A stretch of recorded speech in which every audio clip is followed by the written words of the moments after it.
parang nagte-testify, mas kabisado pa ni Rodante Marcoleta yung testimonya nung mga ex-Marines, no, o ex-bodyguards or whatever you want to call them.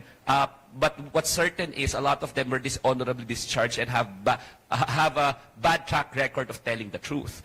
Kung titinan natin, di ba, yung si Congressman Terry Redon, dinadawit, hindi naman siya congressman. Si Congressman Laila de Lima, kalalabas lang sa kulungan, no? Tapos hindi pa nga congressman, dinawit na raw. So paano siya na-involve sa flood control?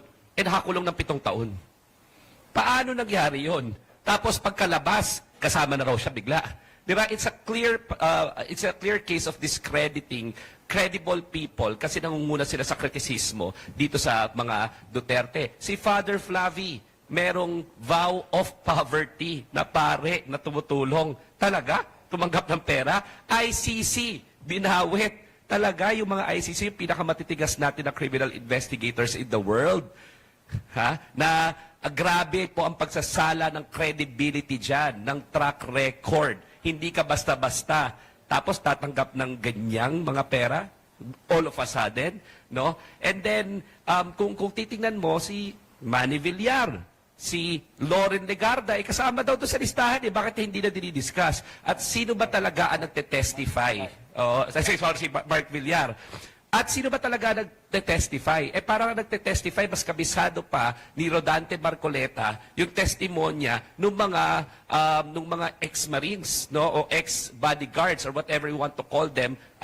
But what's certain is a lot of them were dishonorably discharged and have a bad track record of telling the truth, no? So, mas kabisado pa, at alam namin mga abogado yan, ni Kong Terry, na hindi pwedeng leading questions. Hindi pwedeng leading questions ang pagtatanong mo kasi it lessens the credibility. Parang tinuturuan on the spot Rehearse na nga, kino-coach pa. Saka nakakita ng rehearse na, kino-coach pa doon sa performance. Performative na nga, tinuturuan pa kung ano yung script. Kahit nga, sabi na, ilang beses naman tayo nakakita ng mga supposed congressional hearings, Senate hearing, di ba? Pwede mo magsalita yung abogado doon? Na parang siya nagte-testify. Bakit si Attorney Baligod na nagte-testify?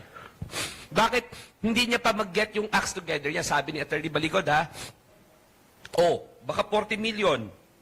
Hindi, baka 80 million. Teka lang, mahina ako sa math. Mga 40 million, tapos sabihin mo na 200 plus million a week. Sabihin mo na, di mga around 800 plus million.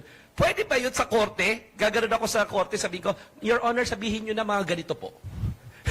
Hindi ganun mag-testimonya. Hindi, sabi ko nga, kung nasa korte ito ang dali nitong i-cross and ang asarap nitong i-cross-examine kasi alam mong sinungaling, no? Bakit ginagawa at bakit pinatawag yung supposed Blue Ribbon Committee hearing na yan? Bakit sila nagmamadali ng mga oras na yon? Bakit? Kasi alam nila this will not stand in court, which is why they need Alan Peter Cayetano's Facebook Live. Diba? Kaya kailangan nila ipakita sa media para lang i-pollute yung mga utak natin, i-divert na naman yung attention from the real issue. The real issue here is the Senate as an institution is not performing because of what's happening, yung theatrical. At again, this is an attempt to block accountability insofar as the impeachment is concerned, insofar as Sara Duterte is concerned. So inherently, nagkakabulbul lahat yung mga kwento, hindi malinaw, talagang halata mong sinungaling, rehearse, walang credibility yung mga witnesses, and this is just a clear attempt to divert us from the real issues. The real issues, yung confidential funds ninakaw, di ba? Yung mga totoong issue na hindi nagpe-perform yung Senado as of the moment because of all these theatrics. Okay.